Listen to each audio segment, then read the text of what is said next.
하나님이 노아와 그와 함께 방주에 있는 모든 들짐승과 가축을 기억하사 하나님이 바람을 땅 위에 불게 하심에 물이 줄어들었고 깊음의 샘과 하늘의 창문이 닫히고 하늘에서 비가 그치매 물이 땅에서 물러가고 점점 물러가서 150일 후에 줄어들고 일곱째 달 곧 그 달 열일의 날에 방주가 아라랏산에 머물렀으며 물이 점점 줄어들어 열째 달 곧 그 달 초하룻 날에 산들의 봉우리가 보였더라. 40일을 지나서 노아가 그 방주에 낸 창문을 열고 까마귀를 내놓음에 까마귀가 물이 땅에서 마르기까지 날아 왕래하였더라. 그가 또 비둘기를 내놓아 지면에서 물이 줄어들었는지를 알고자 하매 온 지면에 물이 있으므로 비둘기가 발 붙일 곳을 찾지 못하고 방주로 돌아와 그에게로 오는지라 그가 손을 내밀어 방주 안 자기에게로 받아들이고 또 7일을 기다려 다시 비둘기를 방주에서 내놓음에 저녁 때에 비둘기가 그에게로 돌아왔는데 그 입에 감람나무 새 잎사귀가 있는지라 이에 노아가 땅에 물이 줄어든 줄 알았으며 또 7일을 기다려 비둘기를 내놓음에 다시는 그에게로 돌아오지 아니하였더라. 601년 첫째 달 곧 그 달 초하룻 날에 땅 위에서 물이 거친지라 노아가 방주 뚜껑을 제치고 본즉 지면에서 물이 거쳤더니 둘째 달 21의 날에 땅이 말랐더라. 하나님이 노아에게 말씀하여 이르시되 너는 내 아내와 내 아들들과 내 며느리들과 함께 방주에서 나오고 너와 함께한 모든 혈육 있는 생물 곧 새와 가축과 땅에 기든 모든 것을 다 이끌어내라. 이것들이 땅에서 생육하고 땅에서 번성하리라 하시매 노아가 그 아들들과 그의 아내와 그의 며느리들과 함께 나왔고 땅 위의 동물 곧 모든 짐승과 모든 기는 것과 모든 새도 그 종류대로 방주에서 나왔더라. 아멘. 네. 오늘은 노아의 홍수를 배경으로 하는 말씀입니다.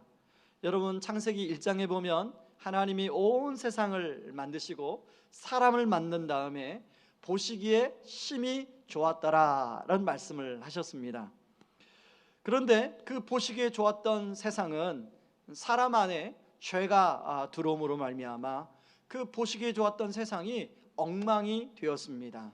여러분 지난번에도 말씀드린 것처럼 죄는 자기가 마음대로 하고 싶어하는 마음이 죄라고 말씀드렸습니다. 근데 온 세상에 다 다양한 사람들이 자기의 마음대로 세상을 살아가니까 세상이 무질서해지고 세상이 완전히 엉망이 된 것입니다. 그래서 창세기 6장 5절 6절에 보면 이런 말씀이 나옵니다. 우리 같이 한번 읽어보겠습니다. 여호와께서 사람의 죄악이 세상에 가득함과 그의 마음으로 생각하는 모든 계획이 항상 악할 뿐임을 보시고 그 땅 위에 사람 지으셨음을 한탄하사 마음에 근심하시고. 여러분 창세기 1장 마지막 절에 하나님이 보시기에 심히 좋았더라, 얼마나 좋으셨으면 심히 좋았다라고 말씀했을까요?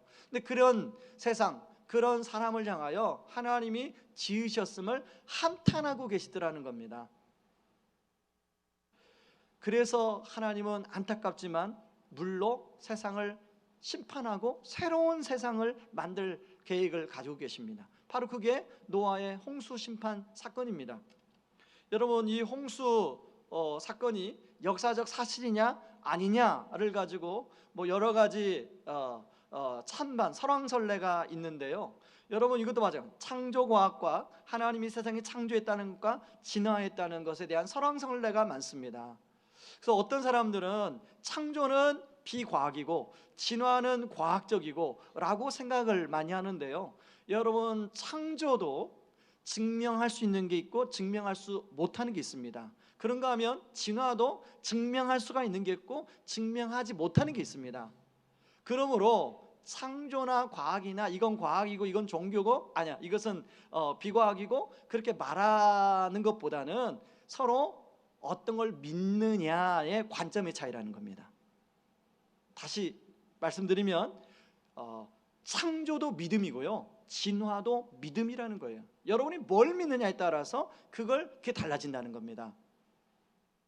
그런 관점에서 오늘 노아의 홍수 사건을 좀 더 자세히 보면요, 이 홍수 사건이 성경은 역사적 사실이라는 것을 보여주기 위해서 굉장히 구체적으로 기록하고 있다는 것입니다.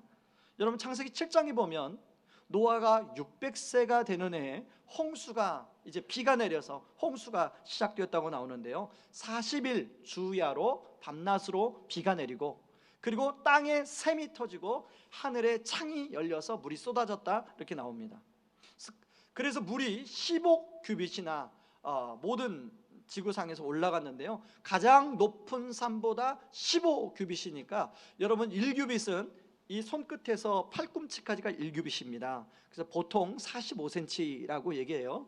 그래서 15규빗 하면 한 6.5m 정도 물이 차 올랐습니다. 그러니까 모든 산보다 6.5m보다 물이 더 찼으니까 모든 생물은 다 죽은 거죠. 땅 위에 있는 뭐 식물, 생물 다 죽은 겁니다. 창세기 8장에 보면 그런 상태에서 물이 150일 동안 수면에 있었습니다. 그러니까 150일 동안 물이 있었으니까 모든 것이 다 물에 잠겼죠. 그리고 그 다음 150일 동안 물이 마르기 시작합니다. 그런 다음에 57일 동안 이제 땅이 마르기 시작해요. 그래서 홍수에 걸린 기간이 1년하고 17일 걸립니다. 여러분들 이해를 돕기 위해서 표로 제가 준비해 왔습니다. 한번 보시죠. 그래서 홍수 기간이 이렇고요, 방주에 있는 기간이 저 표에 있는 대로 이렇게 시간이 걸렸습니다. 자, 없애주세요. 그런데 여러분, 혹시 쓰나미를 여러분 직접 경험하신 분은 아마 거의 없으실 것 같아요. 그러나 우리 TV나 이런 데서 일본의 그 후쿠시마에 지진이 일어났을 때 쓰나미가 몰려오는 것을 본 적 있죠. 그리고 어떤 분들은 아마 영화 해운대, 그래서 그 해운대 영화에 그 해운대에 쓰나미가 몰려와서 해운대의 고층 빌딩들이 무너지는 걸 영화로 보셨을 겁니다. 그런데 여러분, 노아의 홍수는 그냥 지진이 나서 쓰나미가 몰려올 정도가 아니라 과학자들이 의하면, 전문가들이 의하면 노아의 홍수 때는 여기저기에서 지진이 일어나고 그리고 산사태가 일어나서 온 세상이 다 뒤집어졌다는 거죠. 그러면 여러분, 노아의 이 노아의 방주 안에 있지만 여러분, 온 세상이 얼마나 지금 소용돌이를 치겠습니까? 자, 노아와 노아의 가족들, 야, 우리는 살아남았다 라고 안도의 한숨을 쉴 수 있겠지만, 여러분, 노아가 그로 인해서 느꼈을 트라우마, 노아가 그로 인하여 느꼈을 충격, 이것은 보통이 아니었을 것입니다. 특별히요, 7장 4절에 보면 노아가 방주를 다 짓고 동물들을 다 들여보내고 7일 정도의 시간이 있었어요. 7일 정도. 이제 7일 후면 비가 올 것이다. 여러분, 7일 동안 노아가 뭐 했을까요?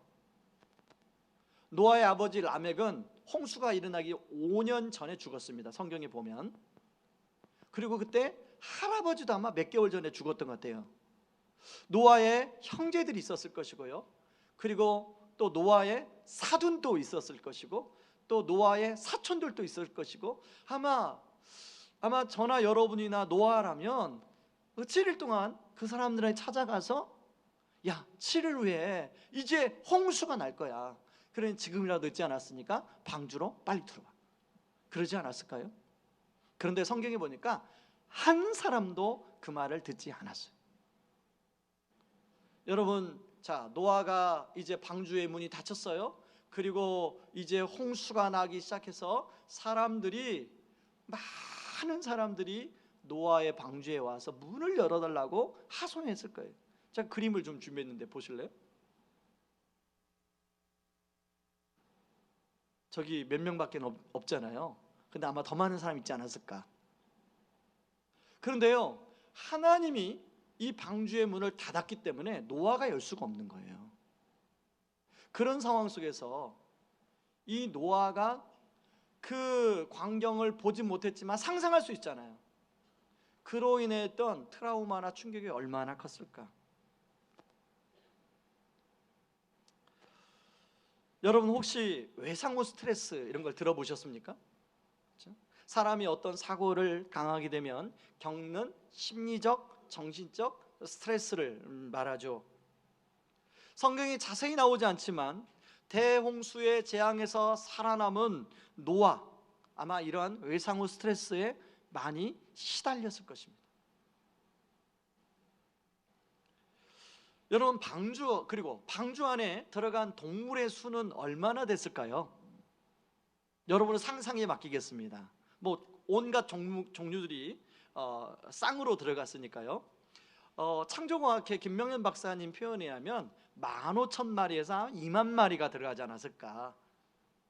여러분 방주에 있는 기간이 1년하고 17일이었으니까 여러분 그 방주 안에, 방주의 크기가요 한 축구장보다 조금 더 길었다고 그래요. 1m 37cm 정도 됐으니까요. 근데 그 방주 안에 그 수많은 동물들과 함께 지내는 게 어떻겠어요? 제 아는 지인은요 강아지를 너무 사랑해서 강아지를 무려 4마리를 키웁니다. 가끔 그 집에 가면 여기 저기 거시기와 거시기를 싸놨어요. 뭐 상상하시죠, 그죠? 예. 그럼 여러분 노아의 그 수많은 동물들을 그 배에서 지내는 게 쉽지 않았겠죠. 우리는 상상해 볼 수 알 수 있습니다. 그래서 김명현 박사님은 아마 하나님이 모든 동물들 동면시키지 않았을까, 잠재웠다는 거죠. 그러나 그것은 어떡하지, 추측이니까 뭐 동면시켜도 그거 쉽지 않았겠죠. 그런가 하면 여러분 그 방주가 지진이 일어나고 산사태가 무너지고 그러면서 엄청난 파도가 일어났을 텐데 배멀미는 안 했을까요? 여기 계신 분들 괜히 그 남편 따라 배낚시 갔다가 배멀미로 고생하신 우리 여자 성도님들 계시죠? 배 절대 안 타시죠? 그런 분들. 네. 뭐 조금만 배 타는 것도 싫대요. 안 타요. 배멀미가 얼마나 이게 고통스러운지 몰라요. 저는 고등학교 2학년 때 수학여행을 제주도로 간 적이 있습니다. 목포에서 회류를 타고.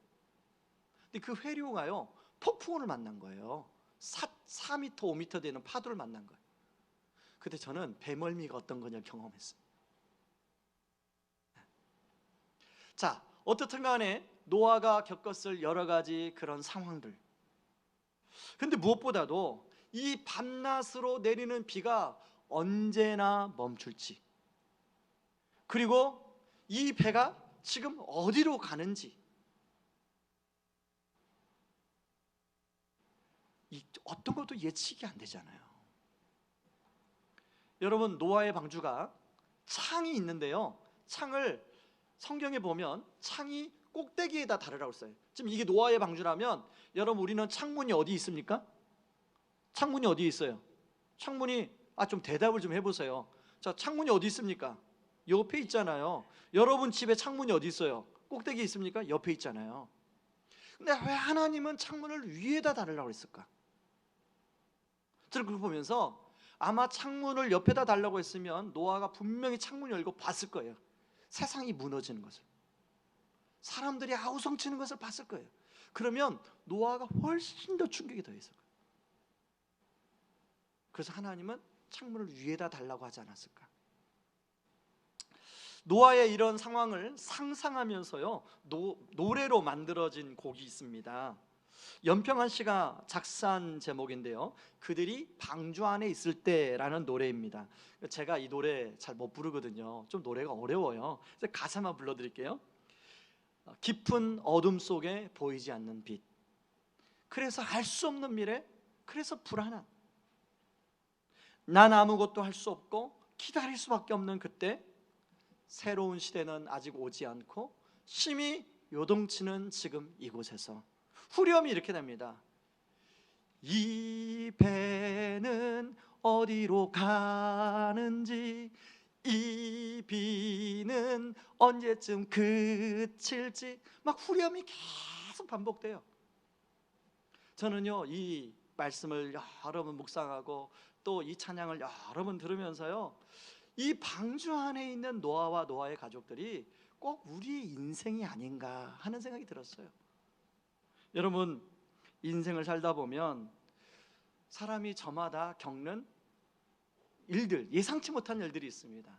제가 아는 지인이 있는데요, 아주 참 굉장히 아주 가까운 지인입니다.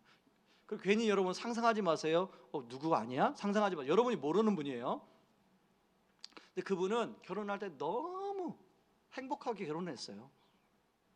그런데 결혼하고 또 잘 살았어요. 얼마나 싸우던지 저한테 싸울 때 와서 여러 번 어떻게 하면 좋겠냐고 얘기하는데요, 저 같아도 헤어지라고 말하고 싶더라고요. 도저히 살 수가 없어요. 그냥 사는 것 자체가 지옥이야. 결국은요 헤어졌어요. 여러분, 헤어진다고 인생이 문제가 끝납니까? 거기서? 끝나지 않잖아요. 그로 인한 여러 가지 그 위에 있는 겪는 고통, 여러 가지 번민, 여러 가지 인생을 살아가면서 겪는 어려움들이 있더라고요. 지금도 지인이다 보니까 가까이서 그것을 제가 같이 느끼며 살아가요. 여러분, 우리가 인생이라는 바다를 걸어가면 이제 항해해 가면서 그 예상치 못했던 여러 가지 일들을 만나면서 그런 외상후 스트레스, 트라우마를 우리가 겪으며 살아갑니다. 그런가 하면요, 때로는 여러분 너무 스트레스를 받으면요 신체 리듬이 다 무너져 버릴 때가 있어요. 저는 그걸 배멀미라고 생각해요. 배멀미. 인생이라는 배를 타고 가면서, 인생이라는 방주를 타고 가면서 하는 배멀미, 신체 리듬이 다 무너져요. 그래서 때로는 먹은 것 다 토해낼 때가 있어요. 그러면 정신적인 스트레스, 정신적인 밸런스가 무너지면요 사람이 공황장애 같은 게 와요. 깊은 우울증 같은 게 와요. 여러분, 나는 뭐 우울증으로부터 괜찮아 라고 생각하는 수 있잖아요. 우리가 다 그렇게 생각하잖아요. 근데 어느 순간 우울이 확 찾아와요. 무엇보다 힘든 것은 뭔가 열심히 살아가는 것 같은데, 하루하루 최선을 다해 살아가는데 이 배가 어디로 가는지, 그리고 이 비가 언제쯤 그칠지 예상할 수가 없다는 거예요. 여러분, 지금 그런 걸 경험한다면 지금 여러분이 인생이라는 방주 안에 타고 있다는 것입니다. 그러면 우리가 그런 방주 안에 있을 때 우리가 어떻게 살아갈 것인가 하는 것이죠. 저는 오늘 두 가지 관점에서 이걸 좀 생각해 보기를 원하는데요, 첫 번째는 하나님의 관점입니다. 자, 하나님은 그런 우리를 기억해 주신다는 거예요. 여러분, 창세기 8장 1절을 같이 한번 보겠습니다. 같이 읽습니다. 하나님이 노아와 그와 함께 방주에 있는 모든 들짐승과 가축을 기억하사 하나님이 바람을 땅 위에 불게 하심에 물이 줄어들었고. 여러분, 여기 기억하사라는 단어는요 잊어버리고 있다가 기억하다 그런 단어가 아닙니다. 여기 기억하사라는 자카르라는 단어는 항상 기억하는 거예요. 제가 예를 하나 들어볼까요? 여러분, 부모님들이 자녀를 군대 보내고 유학 보내고 그리고 시집장가 보내고 어떻습니까? 그냥 잊어버리고 있습니까? 군대 잘 갔다 그리고 잊어버리고, 그러다가 생일날 되면 기억하고 그렇습니까? 아니잖아요. 이놈이 군대 가서 고생은 안 하는지, 멀리 떠나 공부하면서 밥은 먹고 다니는지, 그리고 또 제대로 가서 공부는 하는 건지, 시집 보냈는데 남편하고 행복하게 잘 사는 건지, 싸우지는 않는 건지 늘 생각하는 거 아닙니까? 그렇죠? 바로 하나님도 그렇게 우리를 기억하신다. 여러분이 인생이라는 방주를 지금 이제 항해해 가는데 하나님이 여러분을 어쩌다 기억하는 것이 아니라 항상 기억하고 있다는 거예요. 자, 옆에 있는 분에게 우리 한번, 집사님, 형제님, 자매님 힘내십시오. 하나님이 기억하십니다. 이렇게 한번 인사하겠습니다.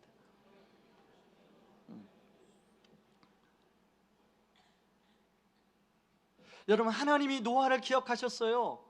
그런데 너무 간섭하면 자립심이 안 생기니까 일단은 내버려 두는 거죠.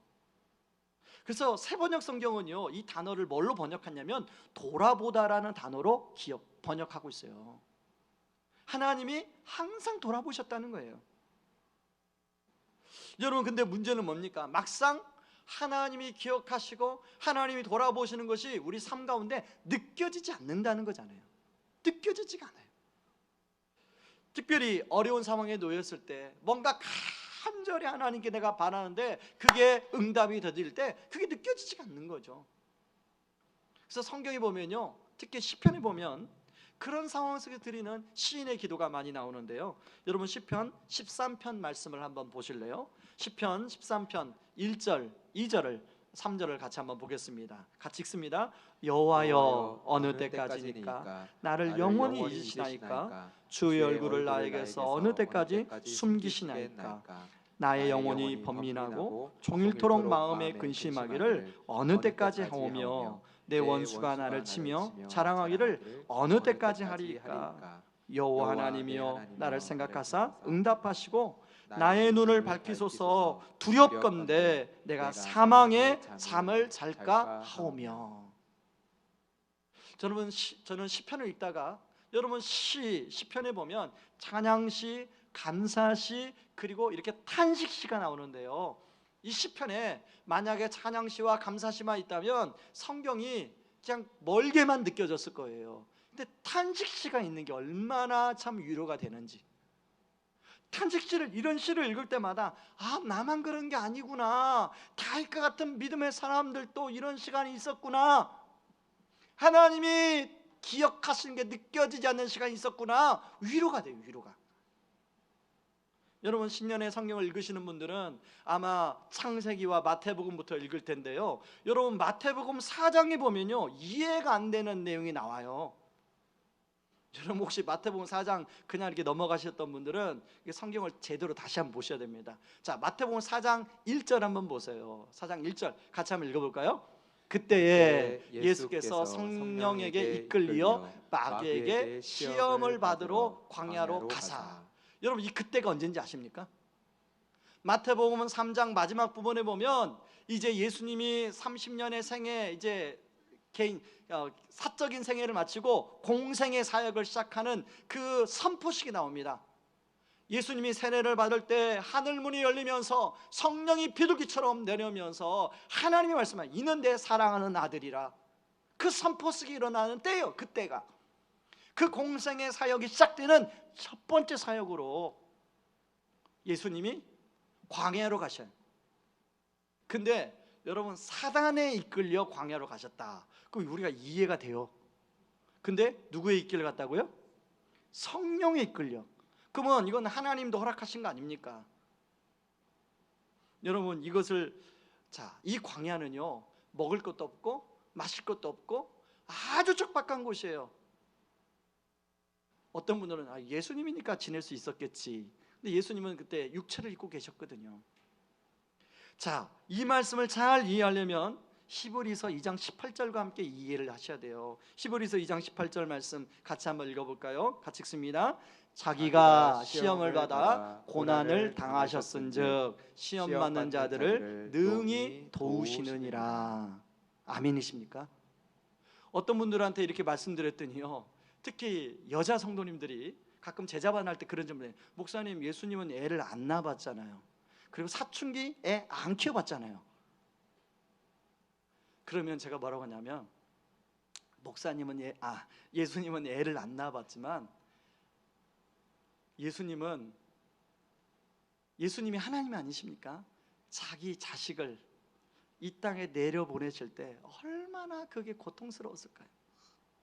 그리고 여러분, 예수님이 우리의 모든 죄를 안고 다 벌거벗겨져 가지고 그 십자가에 그 엘리 라마 사막다니, 하나님이 하나님이여 왜 나를 도우지 않으십니까? 라고 외칠 때 그 예수님의 그 외로움, 고통을, 혹시 그 고통보다 사춘기 자녀가 주는 고통이 더 크십니까? 예수님은요, 우리의 모든 시험, 우리가 겪는 그 인생의 방주를 항해하면서 겪는 모든 것을 다 아셔요. 인류 이렇게 광야로 가신 것은, 예수님이 이 땅에 아기로 태어나신 이유는, 그러면서 인간이 겪는 모든 것을 겪은 이유는 꼭 구원을 십자가에서 다 발가벗겨져서 십자가에 못 박히신 이유는 시험당한 우리를 도우시기 위해서. 여러분이 인생의 방주 안에서 여러 가지 겪는 여러분들을 이해하시고 도우시기 위해서 그렇다는 거예요. 아멘이십니까? 여러분, 우리 하나님은 우리를 기억하셔서요, 그래서 바람을 불러 일으켜 주십니다. 자, 오늘 말씀을 한번 보실까요? 자, 하나님이 기억하사 바람을 불러 일으키시며 나와요.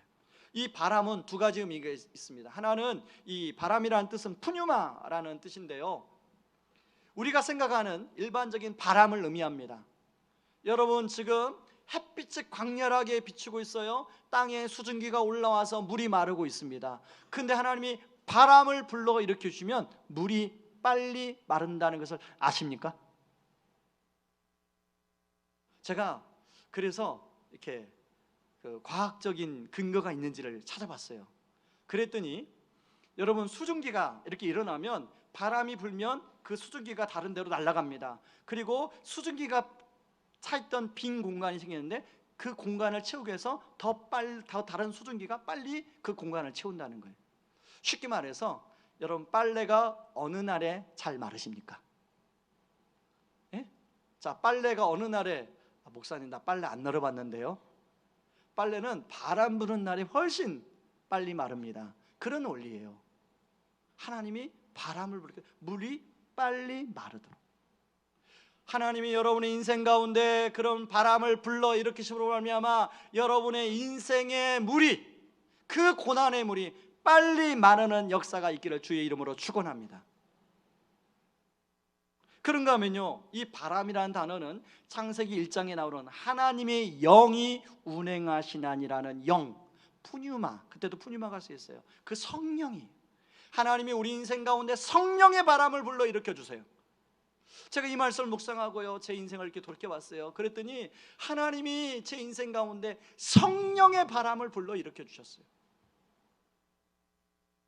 제가 20대 초반에 저희 아버님이 사업하시다가 이런저런 일로 어렵게 계셔서 이제 큰 집에 계실 때가 있었어요. 그래서 이제 학교 다닐 때 휴학하고 아버님을 면회 간 적이 있습니다. 근데 그때는 차도 별로 없으니까 아버님을 면회하고 버스 탈 때가 나오려면 한참 걸어 나오는데요, 지금도 기억나요. 하늘을 향하여 삿대질하면서 당신이 지금 계십니까? 그렇다면 왜 우리 가정, 우리 인생을, 우리 어머님 매일 가서 새벽 기도하는데 이게 뭡니까? 그렇게 제가 따졌던 적이 있어요. 그런데 하나님이 그런 인생에 하나님이 바람을 불러 일으켜 주시더라고요. 저희 아버지 평생 예수 안 믿을 줄 알았어요. 제 동생 평생 저희 인생의 짐일 줄 알았어요. 그런데 하나님이 바람을 불러 일으켜 줄 때가 있더라고요. 아멘이십니까? 네. 여러분 인생 가운데도 어떤 문제가 풀어지지 않아 지금 답답해서 물이 마르지 않아 너무 답답한 분들에게 하나님은 성령의 바람을 하나님의 때에 불러 일으킬 줄 믿습니다. 여러분의 삶 가운데 비가 언제 그칠까, 이 물은 언제나 마를까 생각하시는 분이 있다면, 이 바람을, 우리를 기억하사 바람을 불러 일으키시는 하나님을 여러분 붙드시는 은혜가 있기를 주의 이름으로 축원합니다. 그런가 하면요, 두 번째, 사람의 관점, 기다림입니다. 여러분 앞에서 말씀드린 것처럼 방주를 타고 동물들과 함께 보내는 방주 안의 생활은 만만치 않았습니다. 그래서요, 오늘 성경에 보면요, 노아가 방주 밖으로 나가려고 하는 여러 가지 그런 시도의 근거들을 볼 수가 있는데, 여러분 7개월이 되었을 때 이제 방주를 아라랏산에 닻을 내립니다. 여러분 방주가 물 위에 떠다니다가 딱 그 정박하는 순간 그게 얼마나 좋은지 아십니까? 여러분 그런 거 생각하시면 돼요. 배멀미 하다가 드디어 육지에 딱 도착했을 때 그 천국이 다름없죠. 배멀미 안 해보셨어요? 네. 천국이 따로 없어요. 자, 여러분 10개월 1일째 되는 날에 물이 줄어들어서 산봉우리가 보이기 시작합니다. 그 말은 뭐냐면 지금 누군가를 올려보내서 계속 산봉우리가 보이나 안 보이나 보라고 했다는 거예요. 그러면서 까마귀를 돌려보냅니다. 까마귀를 띄워보냅니다. 까마귀 돌아오지 않자 7일을 기다렸다가 비둘기를 보냅니다. 그리고 그 비둘기가 잎사귀 하나 물어오자 이제 뭔가 하나님이 일하고 계시는구나 느껴요. 그리고 또 7일을 기다렸다가 비둘기를 다시 보냅니다. 여러분, 아마 저는 노아의 마음은 이 비둘기처럼 지금 당장 이 방주에서 나가고 싶었을 거예요.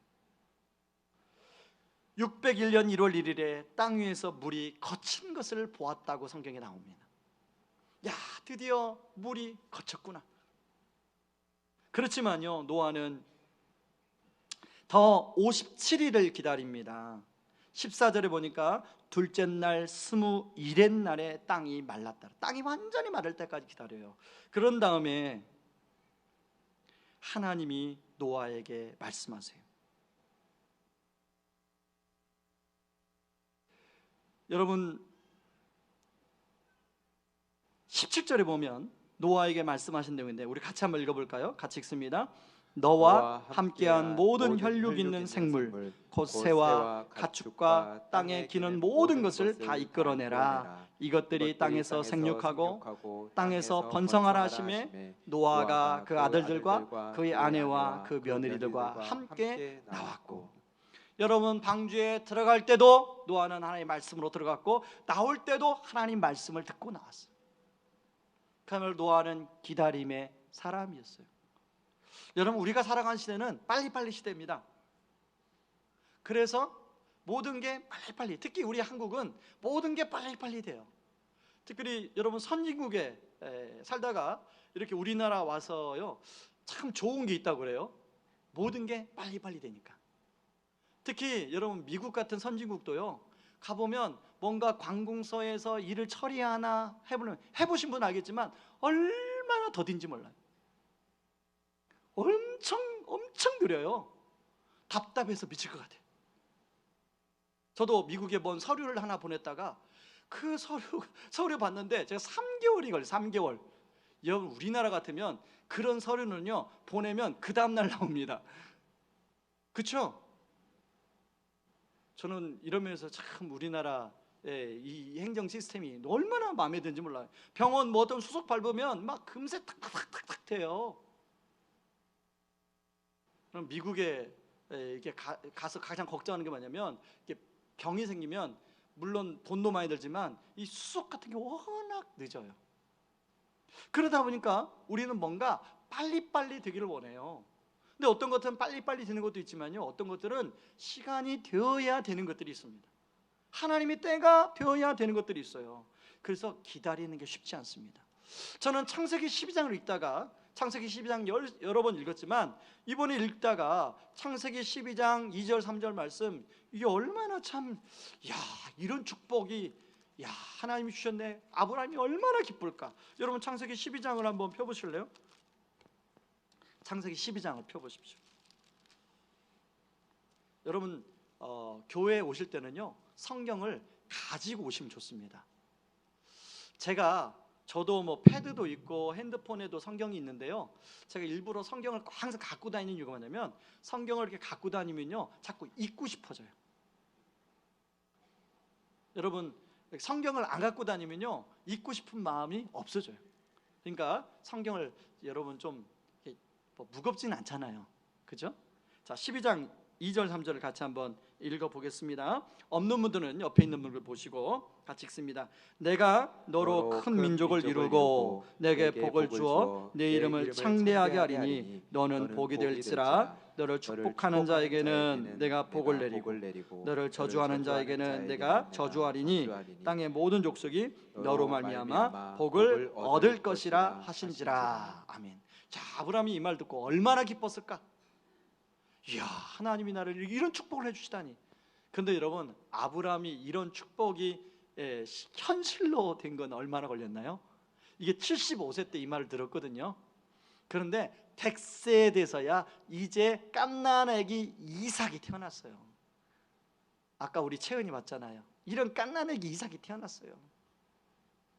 그러니까 이게 기다린다는 게 쉽지 않잖아요. 그래서 이 아브라함과 사레가 기다리다가 중간에 이스마엘을 이제 하갈을 통하여 낳습니다. 우리는 그걸 보면서 아이고 아브라함 좀만 더 기다리지 말고 기다리지 못해가지고 말이야 중간에 이렇게 일을 저질렀다고 그렇게 우리가 이해하지 않습니까? 근데요 여러분 아브라함과 사례가 못 기다린 게 아니에요. 10년이면요 엄청난 기다린 거예요.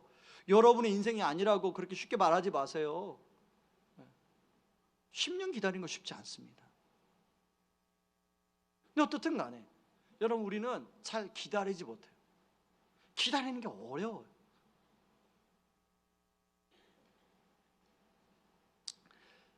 그런데요 여러분 한 가지 알아야 되게 저와 여러분이 여기 지금 있는 건 누군가가 여러분들을 저와 여러분을 참고 기다려 주었기 때문에 여기 있는 거예요.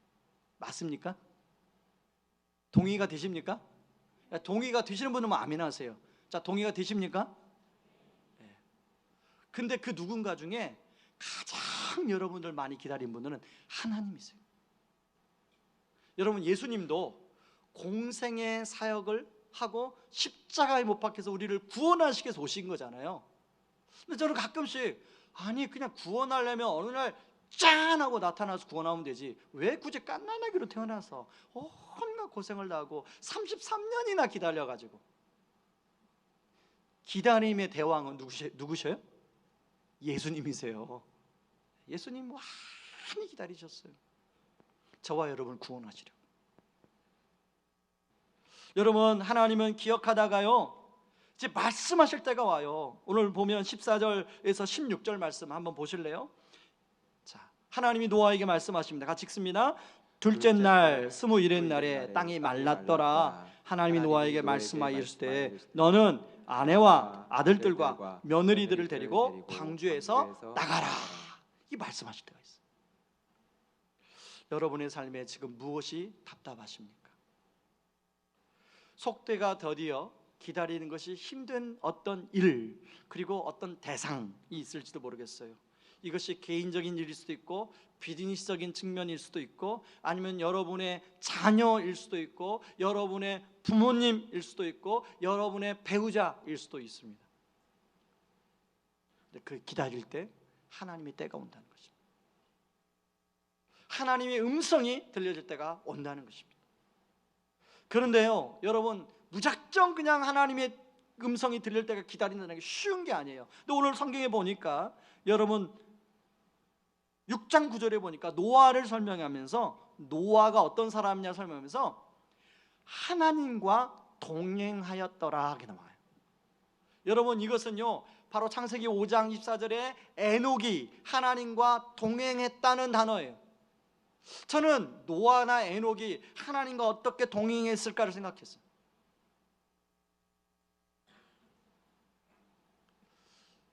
여러분 연애할 때 사랑하는 사람을 이제 만난 지 100일이 되고 또 뭐 이렇게 막 요즘 젊은이들 세잖아요. 그 연애할 때 여러분 그 남녀가 연애할 때 만나는 게 동행이라는 표현이 가장 적합한 표현이 아닐까? 특별히 이게 설레이는 측면에서. 그런데 여러분 하나님이 어떤 분이냐면 하나님은 거의 완벽하신 분이에요. 하나님은 정말로 친절하신 분이세요. 하나님은 사랑이 많으신 분이세요. 하나님 거의 모든 것을 우리를 사랑하시는 분이에요. 그런 분과 동행하는 게 어땠을까? 여러분 좀 힘든 사람과 동행하는 건 힘들어요. 저도 힘든 사람과 동행할 때가 있을 때 힘들어요. 그런 사람과 여행 같이 가면 진짜 힘들거든요. 근데 진짜 마음이 맞는 사람과 여행 가면요 너무 행복해요. 너무 기뻐요. 말이 착착 맞아서 너무 좋아요. 막 스트레스가 다 해소돼요. 자, 노아가 그런 하나님과 동행하면서 하나님이 노아에게 말씀을 주셨어요. 말씀, 약속의 말씀. 그게 뭐냐면 여러분 무두셀라가 나옵니다. 노아의 할아버지죠. 자, 무두셀라가 성경에 나오는 인물들 중에 가장 오래 산 사람이 무두셀라예요. 969세. 여러분 거기까지만 아셨죠? 제가 하나 더 알려드릴게요. 무두셀라의 이름의 뜻이 있습니다. 무두셀라의 이름의 뜻은요 내가 죽는 날에 이 세상을 심판하리라 라는 뜻이 있어요. 여러분, 노아가 방주를 어떤 사람은 120년에 걸쳐서 지었다고 하는데요, 그것은 정확하지는 않습니다. 어쨌든 그러나 노아가 방주를 짓는 기간이 시간이 오래 걸렸을 거예요. 그리고 수많은 사람들이 노아가 방주를 지을 때 너 뭐 하는 것이냐, 너 그럴 일 있으면 가서 돈이나 벌어라, 이렇게 했을 거예요. 저도 그 마음이 뭔지 알아요. 제가 군성교 할 때 수없이 우리 가족들이 저한테 너 지금 뭐 하는 거냐, 너 그럴 일 있으면 가서 취직이나 해서 돈 벌어, 너 네 인생 헛짓하는 거야 지금. 그렇게 말했던 저희 누나가 지금도 사과하잖아요. 내가 잘못 말했다 그때. 근데 하나님은 방주를 노아가 짓는데 그런 사람들이 말이 수없이 들려왔을 거 아니에요. 특히 자식들이 와가지고 아버지 용돈 없어요, 아버지 맨날 방주만 짓니까 우리 용돈도 못 주잖아요, 아버지 가서 돈 좀 벌어오세요, 그러지 않았을까요? 아내는 여보 방주가 밥 먹여주나? 수없이 그런 얘기를 들었을 거예요.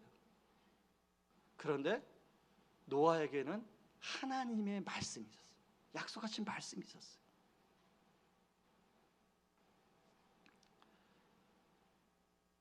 여러분, 그들이 방주 안에 있을 때라는 찬양의 가사 3절에 보면 이렇게 나와요. 주 말씀하시면 내가 따르리라. 보이지 않아도 나는 나아가리. 그의 자비로운 손길, 내 삶을 맡기는 믿음, 들리지 않아도 보이지 않아도 나 주를 따르리라. 날 향한 놀라운 계획 신뢰해. 여러분, 기독교는요, 신앙생활은 믿음을 가지고 있을 때 시대로 신앙생활하는 맛이 납니다. 하나님에 대한 믿음이 있을 때, 내가 비록 지금 방주 안에서 내가 지금 방주를 치는데 아무것도 보이지 않지만 내가 믿는 하나님이 나에게 말씀하셨기 때문에 내가 방주를 오늘도 못을 박는 거예요. 그리고 언젠가는 하나님이 이것들을 기억하시고 나와 함께 해줄 때가 있을 거야. 여러분, 우리가 삶을 살다 보면 때로는 언제 비가 그칠지, 그리고 물은 언제 마를지 이럴 때가 있습니다. 답답할 때가 있어요. 암흑 같은 때가 있습니다. 그러나 여러분 기억하세요. 하나님이 그런 여러분을 기억해 주셔서 성령의 바람을 불러 일으켜 줄 때가 있습니다. 그리고 하나님이 그런 하나님이 바로 여러분과 동행해 주십니다. 말씀으로 동행해 주십니다. 그래서 여러분들이 올해 1월에 추천도 써서 성경이에요. 말씀으로 동행하세요. 그래서 그 말씀으로 동행하는 기쁨과 즐거움을 누리시기 바랍니다. 그럴 때 여러분 2020년이 정말로 여러분들이 하나님의 놀라운 은혜 가운데 살아가는 2020년 되기를 주의 이름으로 축원합니다.